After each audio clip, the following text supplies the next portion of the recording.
In Revelation 7, John shares his vision of heaven with members from every tribe, tongue, people, and language standing in the throne room before the Lamb.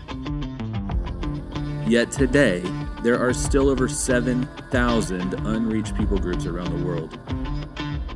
My family and friends have been on a journey to find, vet, and fund the task remaining. Come journey with us to the ends of the earth as we share the supernatural stories of God at work through the men and women He has called to reach the unreached.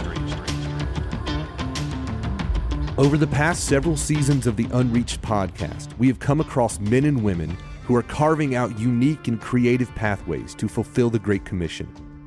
They are authors, innovators. We like to call them trailblazers, and this is one of their stories. So today, enjoy this episode of Unreached Trailblazers. Hello, friends. Welcome back to the Unreached podcast. Dustin Elliott here today, your host. I had a really interesting and really special guest today. So to set the table for this talk, I'm going to have to go back into my own life. So I did not really grow up in the church. I got saved and baptized at 17 when a missionary came through and did a sermon series on the gospel in a little Church of Christ on Highway 31 in Brownsboro, Texas, about 30 people, single room church in the building. And the last week he was there, I grabbed him before he left, and I said, I want that for my life. And so we cleaned the cobwebs, out of the tub in the back of the church, and I got baptized. And I'd love to tell you that my life changed from there. But what really happened was he left town. Nobody discipled me. I went to college. Was always aware of God and certainly prayed, when it was time to pass a final, but really wasn't walking with the Lord. And then after I graduated, my sister, who was at UT at the time, said, hey, there's this church in town. They're doing a church at this place called the Austin Music Hall downtown. Why don't we go check it out? So I went down and checked it out, and we started to kind of get plugged in at this church. And it was very different, obviously, than what I'd experienced in a 30-person Church of Christ that didn't even have a pastor. And so I started kind of figuring out, what it meant to be a Christian. And while I was there, I met some guys that were on staff, and we started doing a couple of Bible studies. Well, now one of those guys, Chris Larson, is on staff at Austin Ridge, our church now, leading our campus up in Marble Falls. And another one of those guys just reconnected. We just ran into each other randomly recently, and his name is Jason Peters. And we start rapping, and Jason tells me about what God's done in his life since then, and I could not believe it. But of course I could believe it because it's God doing God things. So Jason is now pastoring a church in Driftwood, Texas called Faith Bible Church. He's gone on to seminary, got a master's in Greek and Hebrew, and we start talking about the unreached and the global church, and he's just got this huge heart for it. We start asking, who do you know? Who do you know? We know all these same people. And I'm like, dude, we got to come on and tell the story of like how God has worked in our lives for the 15 years we didn't see each other. And like, what's going on now? So, Jason, welcome to the show. And it's super great to be here. I'm so thrilled to have you. It's so good to reconnect. So let's kind of take the listeners through your story a little bit. So what I know about your background was you were a tennis player in college, and then you became a tennis pro and a tennis coach, and then kind of take us from there, and your wife, and how'd you get to know the Lord and get involved in the ministry? Yeah, so prayed a prayer at 5. My mom and sister we're talking about hell. It was a place I didn't want to go, but got into alcoholism and all kinds of stuff, debaucherous stuff at a really, really early age. I'd say middle school, and really just couldn't ever figure out how to make Jesus any part of my life. I wasn't hostile to Jesus, but I was very, very, very consumed with the world and sports and things like that. So fast forward through high school, just still a closet alcoholic, you could say. Went and played tennis in college, flunked out of a couple places, probably a lot due to my inability to stay out of bars and all that kind of thing. Finished at a Division II school, had too much to drink one night, got a girl pregnant. So I'm now a single dad, moved to Austin. And so, man, tennis academy was hard. Life was hard. But God was super faithful. The thing started to take off. And when I really hit a sweet spot with the tennis academy, I woke up one morning and just started crying over my life. and was like, all right, God, if you're real, here's my life. Do whatever you want. I can't keep living the way I am. Man, I in my room, I mean, it's as clear as day. My dad had given me this book by Charles Ryrie on theology that was sitting on a shelf. So I picked it up, started reading it. Picked up a Bible, started reading it. 3 months later, I meet Maggie, my wife, married since 2009, November 21st. If you're listening, dear, I know the day and the year and the Get month. those brownie points. Dude, come on. Put a deposit in that bank. That's right. And so we are engaged in July. Her brother-in-law is working for a church. I somehow get hired for that church, and that's how our paths connect leading up to that. That's right. So then you're leading these Bible studies downtown, and it's just men's studies With no idea I'm talking about. Had no idea either. It was perfect. Yes. Forgive us, Lord, and all those listening if we got you off the path, or most certainly I'm sure we did. That's right. But we were trying to figure it out. I mean, my testimony, my video's live on my LinkedIn that the church did on me, and I talk about it in my testimony, and really the way I say it was I was a walking integrity crisis. I was living two lives, right? I was who I needed to be in front of certain people on Saturday night and who I thought I needed to be fairly hungover on Sunday morning. And by the grace of God, got to the right place and met some of the right people. And Pastor Brad Thomas discipled me for 18 months with a group of 7 or 8 guys and went through the whole Bible, and that changed my life. So what happened in your life after we met that set it on a different course, really all in with the Lord? Yeah, I mean, I'd say when I came to Christ, I was all in. I was just never should have been hired. I wasn't ready. From sports, my personality is super obsessive compulsive, right? So if it's with the wrong things, bad, but with the right things, good. And so, man, I just dove in to studying God's word, like could not get enough. And so God put a guy named Bruce Hurt in my life. It was a really funny story. I was with a couple that my wife was good friends with, Zach and Jenny Allen, back in the day.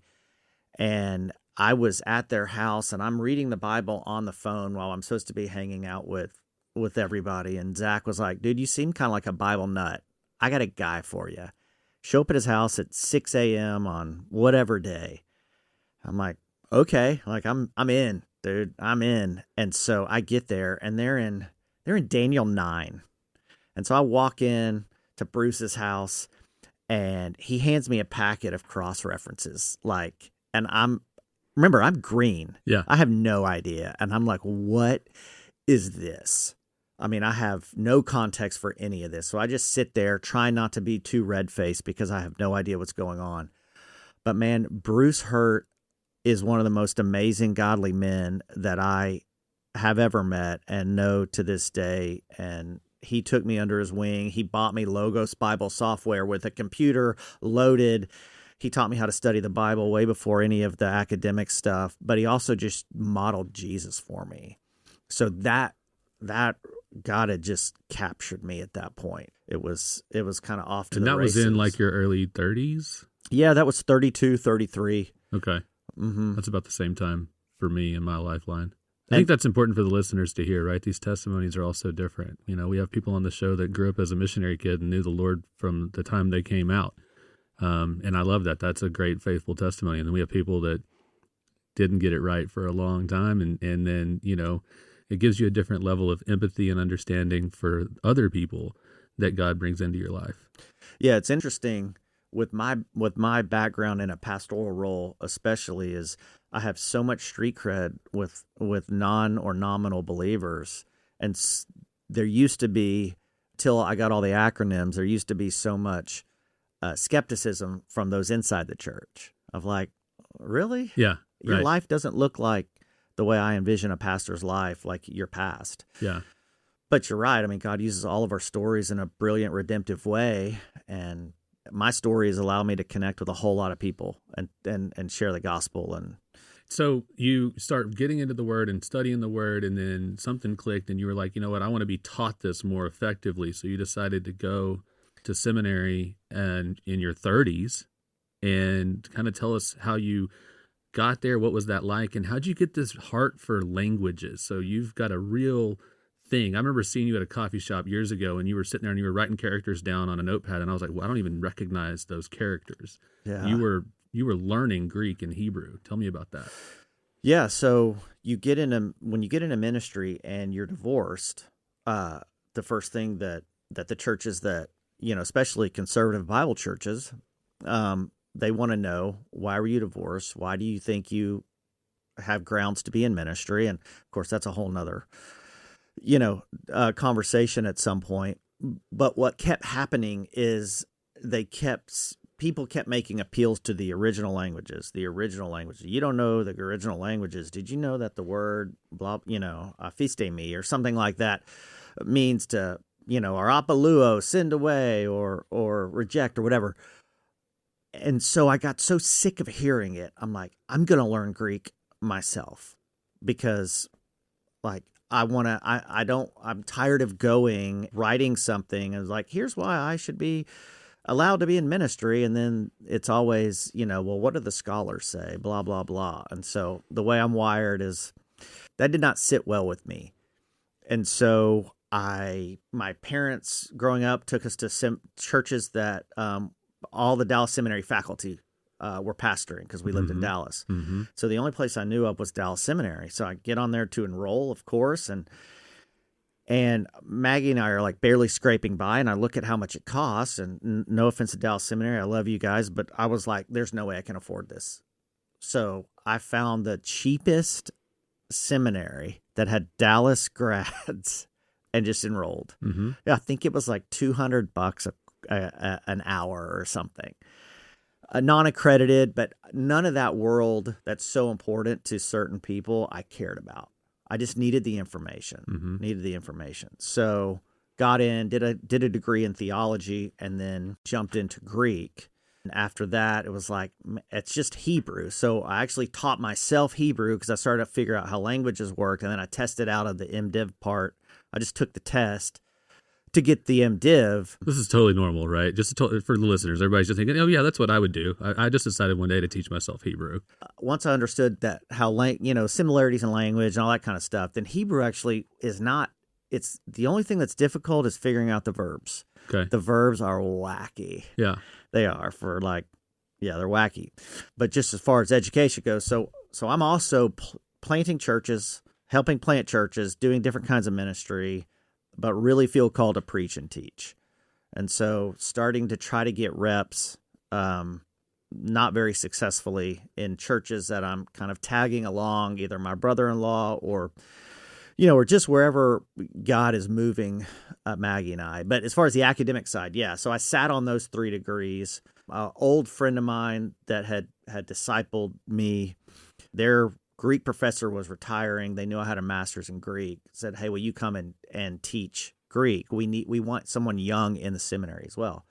So I started doing that as well. Okay, all right. Yeah, so I've been teaching Greek at the undergrad and grad level for maybe 5 or 6 years. Okay, cool. So now you're pastoring Faith Bible Church, but it wasn't always Faith Bible Church in Driftwood. So how'd you get involved with that group, and tell us that story? So when we left there, God had through a dude I was tutoring in Hebrew he was a pastor in West Texas. He had someone leave his church and come to Austin, not leave but move to Austin.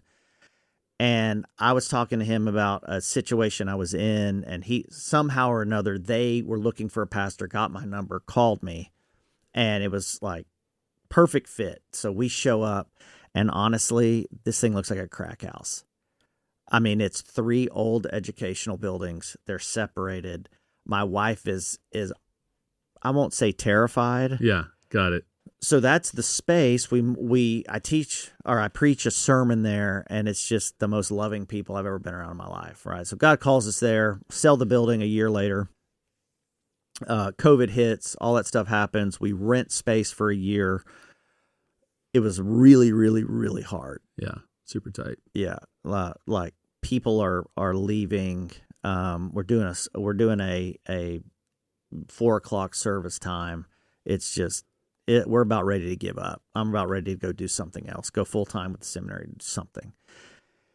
And a guy named Jerry Merritt who had a church in Westlake. It's now where the new police station or city hall is. Okay. There was a little A-frame Bible church there. And I had used that space to plant or start a plant 6-7 years prior. And so Jerry calls me, or his treasurer does, out of the blue and says, "Hey, Jerry's moving to Florida. Do you want the building?" Oh, wow. I'm like, "What do you mean, do I want the building? You want to rent it? Like, what are you talking about?" He's like, "No." So he's got to do something with the property. Can't cash it out. So he's just going to sign it over to your church. So signs it over to church. Long story short, we sell it for a little over $6 million.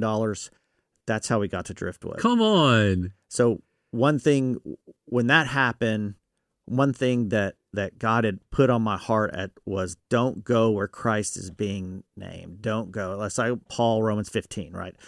He doesn't want to go to a place where Christ has been named. So we are praying as an elder team, where can we go where we're not on a church row? We don't want to go next to an Austin Ridge or an Austin Stone or whatever, whatever solid church is preaching the gospel and loving people well. We don't want to be next to you. Yeah, we want to go offer a healthy That's right. Bible teaching, exegetical Bible teaching church That's in right. a place where there's not one. Yeah. Good for you. So Driftwood, across the street from Salt Lick, this wedding venue, kind of iconic place. Everybody has been there for a sports banquet with their kids, was up for sale.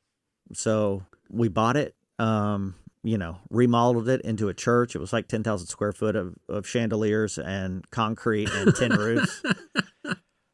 And it smells like barbecue because Salt Lake's across the street. Yeah, so we've been out there since 2022. So that's how that's kind of the long and short of how we got there. Yeah. So we reconnect, just for the listeners. This is going to kind of maybe a more personal version of the pod than you're used to. But so we reconnect and start talking, and he's telling me his story, and he's like, "Well, tell me your story." So I go through Bless, as a lot of you know, with how we kind of got involved with Reach and Unreached people groups and created the Bless Fund. And to hear that little bit of that story again, Bless originally started, we had 5 pillars, and we were going to go out and we were going to fund projects through kind of sending agencies, mission agencies, in these 5 pillars. And it was like fighting human trafficking and protecting vulnerable children, advancing the gospel, mobilizing cross-cultural workers, and supplying life-sustaining resources. And we were doing these short-term projects, and we were analyzing it as we were doing it, right? And we were just inviting all of our friends in Austin to give with us to these projects. And we would do an event every December called Light the World, and we called it a Christmas concert and storytelling benefit. So we'd send a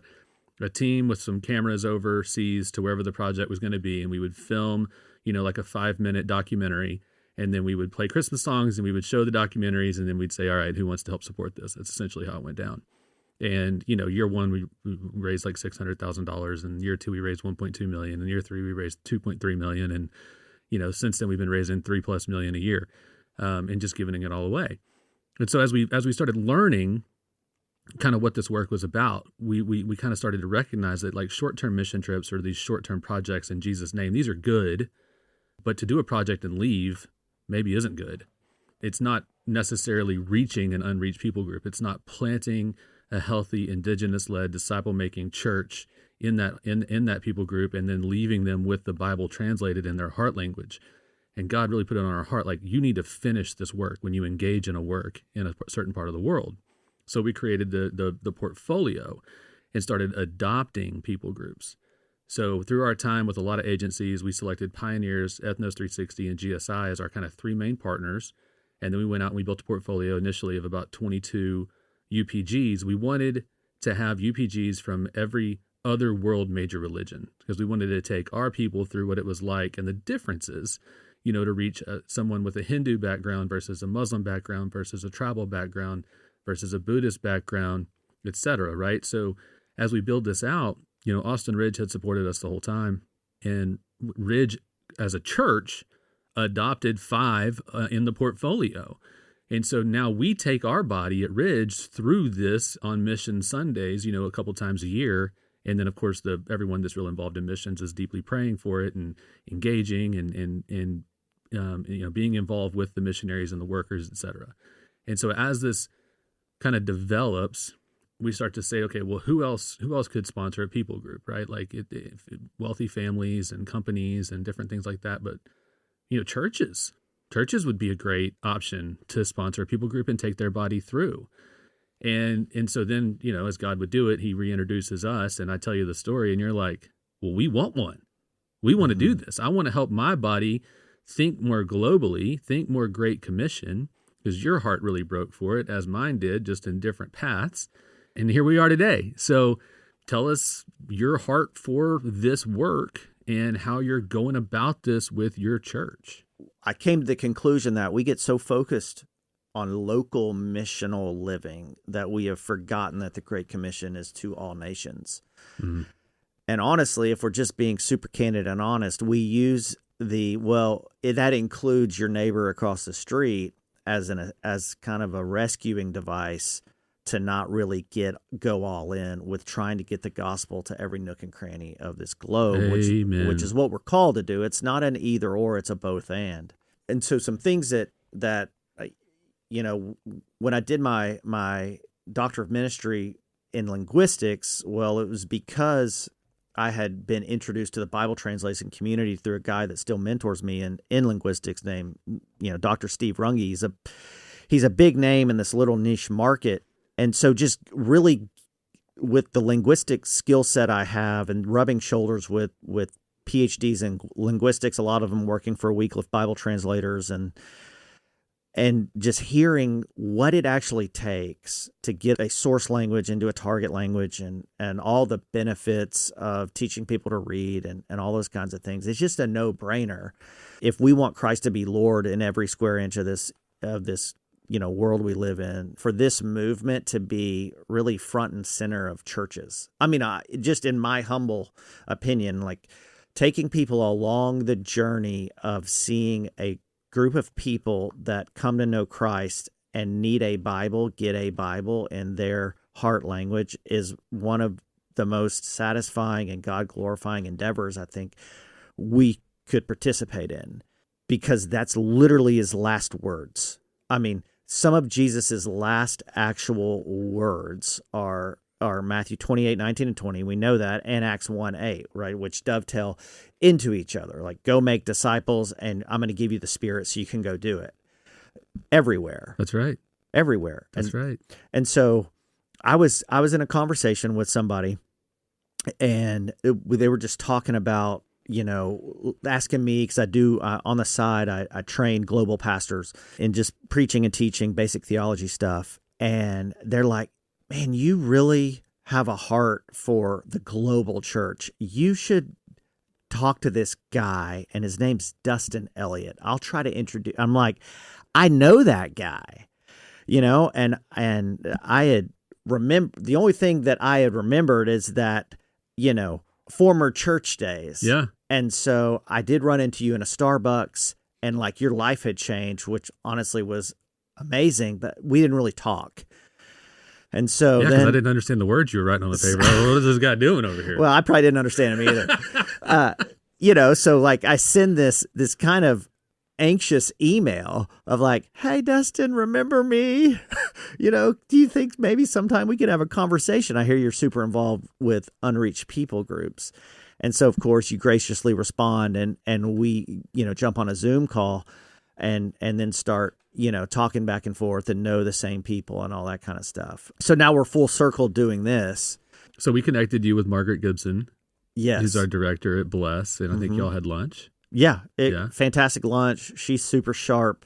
Great to connect with her and then figure out how Little Faith Bible Church can join this movement to actually adopt an unreached people group and see it come to fruition by God's grace and God's Spirit. I mean, this is so sweet. Honestly, man, it's just part of what every church should do. It should be a no. When you look at okay, how, what's your church about? You have your vision and mission. The New Testament's given us that. But sadly, you have these pillars, even at like what I would consider Faith Bible Church, a conservative, Bible-believing church. You have, preach the word on Sunday, do small groups, have a mission, send people out or adopt missionaries on the field, right? So that's 3. But why do we not have another one of reach unreached people? I mean, that was the early church's mindset. That was Paul's mindset. It's No why doubt. he wants to go where he's going. He wants the Roman church to get along. Spain, So I got to get to Spain. yeah, because there's unreached people there. Yeah, that's right. It's that easy. Not because there's nominal people there. There's a church now in place in the first century. He's written letters to a lot of nominal well, I wouldn't say a lot, but especially like Corinth, right? He's holding that down. He needs to get there. So at least as far as the church that I'm pastoring, along with our elder team, we need to get somewhere. We need to put a dent in this, even if it's a small dent, because we're a small church and we don't have a big budget. What Margaret helped me understand was you don't need to have a big budget to jump in the fight. That's right. You just don't need it. That's right. The heavy lifting's done. The due diligence is done, right? We've done that part, and we're gonna be there to support your church and every other church. If you'll take this, if you're listening to this and you're either in leadership at a church or you're attending a church, you're part of a church, bring this to your church. Have them listen to this episode. They can do this too, and it's not a massive financial lift. If you don't have a missions department or have a small missions department or have a very large missions department, this is still a component that your church can embrace and your body can engage with, and it is not a one-way street. That's the thing. It's a two-way street. Like when your body gets a chance to help another group of people hear the name of Jesus, come to know Jesus, get their own church, make their own disciples, get their own Bible. When you get to walk through that, which is a commitment of, 10 plus years, it is life-changing in both directions. And praise God, you'll spend eternity with that people group celebrating it. That is worth giving your life for. It's certainly worth giving a little bit of your budget for. Mm-hmm. I was thinking about this when I was driving over here. I think we're close to Reformation Day or whatever, and a lot of people laid their lives down because Martin Luther wanted to get the Bible into a language for people to read. What's the difference? Like that's what Bless is doing. That's what adopting an unreached people group is doing. You're laying your life down to get the Bible into a language that people can read. It's just as important because it changes everything. Even literacy with them changes everything. It preserves the Christian faith. Oral tradition can be very, very, very consistent, but getting them a text preserves the Christian faith in that area, I think, like nothing else. Otherwise, God would have just had us pass all this stuff down orally. There's a reason why there's a canon and those kinds of things. Here's the other thing, that if you're a small church and you're listening to this and you don't have a missions budget, but you're passionate about unreached people groups like you should be, do this. Invite a bunch of people over for Thanksgiving and get people to commit. Get 10 people, 10 of your friends to commit $100. Just $100 a month. That's nothing. $100 a month, and grab and put it towards an unreached people group, right? Until you get the missions budget to be able to do it. If it's outside your missions budget, that's what we're even thinking about doing. Maggie and I is Faith Bible Church to adopt one, but the people that I run real hard with in ministry that maybe aren't a part of the church I pastor, I'm gonna reach out to them and like, hey, don't go do this hobby one day fewer a month. Yeah. Give your $100, not to some bullets if you're a gun guy or whatever. Yeah. Let's throw it towards a group of people that need Jesus desperately. And just get in the game. We say it all the time. Just get in the game. Get involved, and you will grow so much, and your body will grow so much if they will engage and get to know these missionaries and even business people. Like, so it's not only traditional missions. Like, a lot of this, getting to where the church has not made it yet, a lot of this is going to be on the wings of business, right? So you have business people in your congregation. They have certain skill sets. They can get involved and help. A lot of these missionaries have to run a business to be viable and stay in a country. They can help them and coach them in how they're running their business. There's so many different roles to play, right? So if you go to Global Switchboard and you create a profile for your church, or you create a profile for the people in your church, and you have them do that, like, they're going to start getting connected to workers around the world who need accounting help and web design. And, how do I think about my profit and loss statement? And what do I need to do, with this product? And this is how the pricing changes. This is my supply chain issues. And how do I operate this? Like, every single possible gift that God has bestowed upon the believers in the world can be used today through technology. It happens to me. We did a switchboard lunch this week. It happens to me almost weekly. I get pinged by somebody in another country, and they've got a business question or a finance question or a question about their ministry or whatever. And I just get to get on Zoom with them for 30 minutes or an hour and have that conversation. And it's incredibly, incredibly rewarding. Think about how much it means to them. I was on one with a group, a couple last week in the Middle East. They've been there, 7 kids. They've been there for 16 years. And their kids are now going to college. And they're like, how are we going to pay for this? How are we going to figure this out? And I got to just be there for them and then introduce them to a few other people that could help. That was it. What did it take? 30 minutes of my time and 4 emails, right? You can do that. Everyone can do that now. And it's not a matter of like how. Now it's just a matter of, do you really have a heart for it? Mm-hmm. And will you just take the next step? Will you just take the right next step to get engaged? So, E10 and Illuminations, Mark Green, the Hobby Lobby family, he spoke about Illuminations and E10. Everybody has a shared goal of completing Bible translation by 2033, right? Now, 2033 is a pretty big anniversary, right? 2,000-year anniversary of the crucifixion and resurrection and the end of Jesus' earthly ministry. That's coming. It's coming. It's 8 years from now. So if you think we're going to use AI and we're going to use technology and we're going to do these things, you got 8 years to get in this game. And if you don't get in this game, we don't ever talk about the Bema seat, right? Nobody talks about the Bema seat. Why don't we talk about the Bema seat? I want to talk more about it because there's crowns, right? There's rewards. And this is one of the crowns, right? To get out and teach and make disciples and be faithful. Let's talk about this more and get in it because I don't want everybody to miss it. It doesn't take much. It just takes a little taste to get into this game with the global church before it's like me and salt. Now I just got to put it on everything. Doesn't matter what it is because it's so rewarding. And of course, eternally, like you talk about Bema seat judgments and those kinds of things. Yeah, I mean, that's a lost doctrine in the church. It's just, we conflate some things theologically and that reward, that goal of getting a reward to lay at the feet of Jesus to honor him as king, it should be motivating, but if you don't know about it, it's not going to motivate you. Yeah, we should for sure talk about that. It should be. I think we don't talk about it because we're worried about it being misunderstood. We're worried about it feeling prosperity or like I'm earning something. 100%. Right? Yeah, and the way honor-shame culture works in the first century is if you win a race or you do something in a military, they give you a crown or a wreath so that you can go honor your patron with that. Mm-hmm. And so we are getting the crown or the wreath to honor Christ our King and our Lord.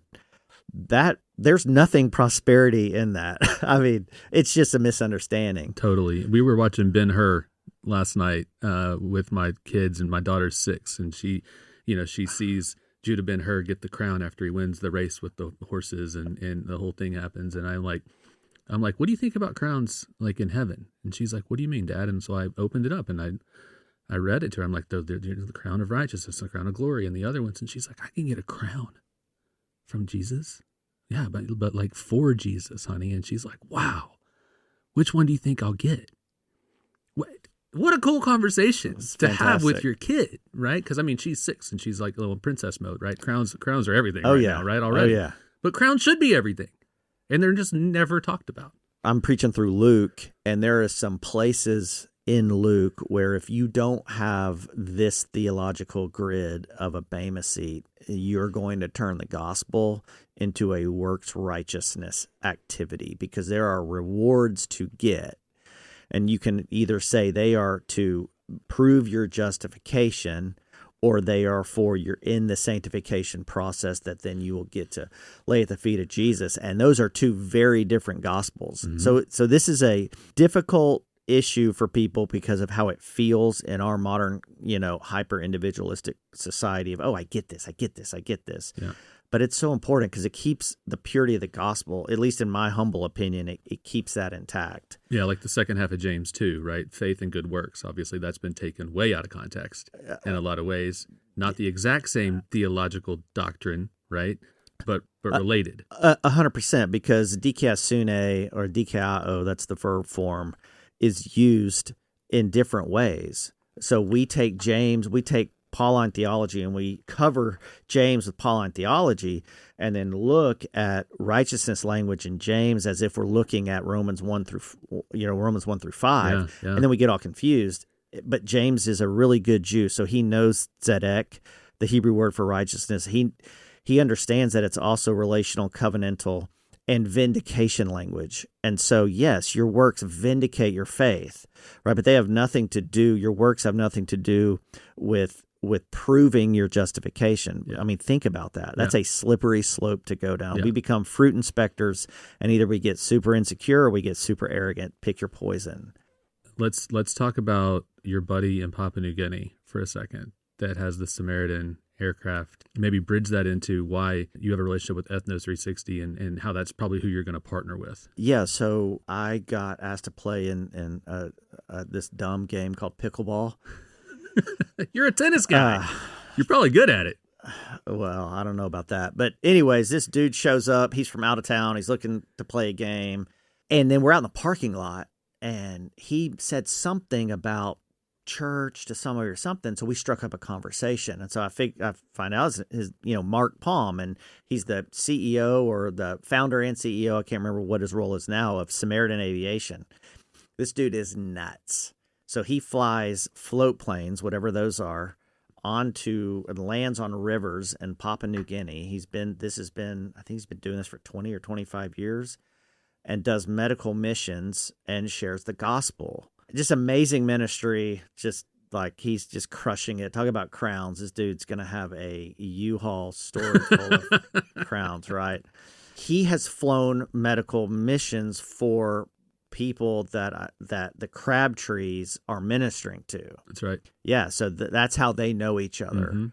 Because Papua New Guinea is what they call like the last frontier. Still, I don't know how many unreached people groups and languages are yet to be figured out. Well, there's like more different languages per square mile there than anywhere. Right.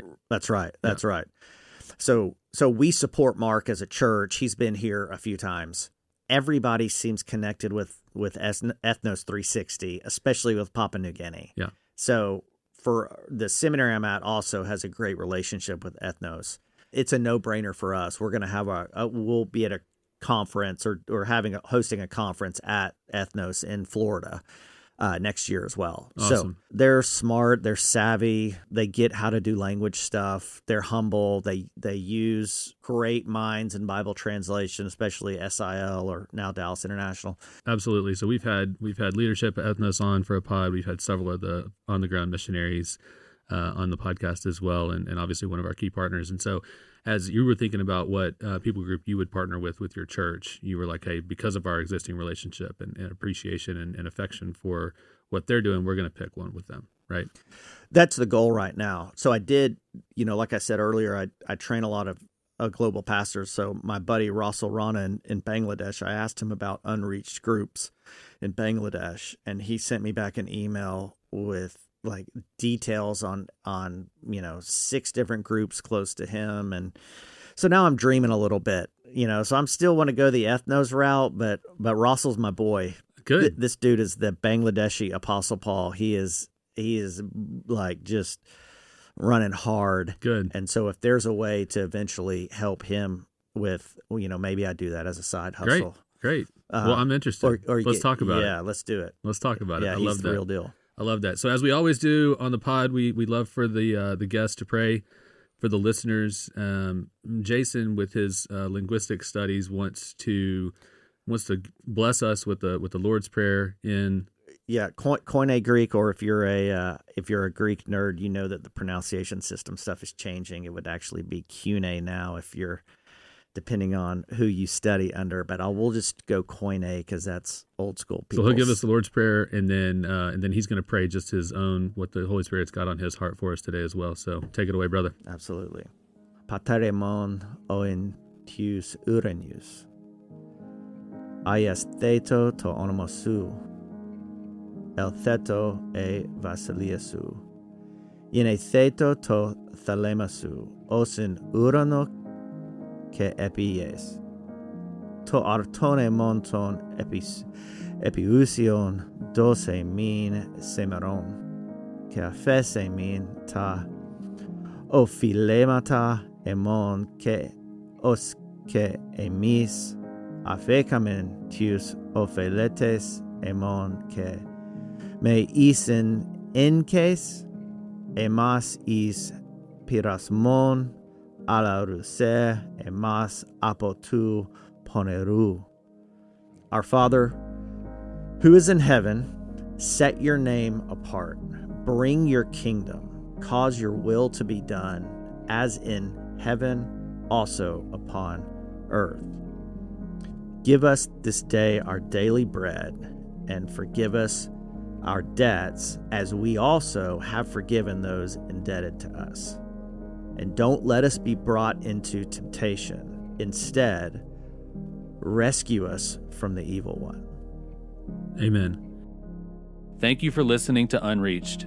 Our sincere desire is that what you've heard today will cause you to see the mission of God differently and your role in it more clearly. If this adds value for you, and we hope it does, would you please rate and review the podcast wherever you listen? Also share with your family, your friends, your church, your life group, small group, D group, wherever you do life. And if you want to connect with us, find us on Instagram at Unreached Podcast or email us at unreachedpodcast@gmail.com.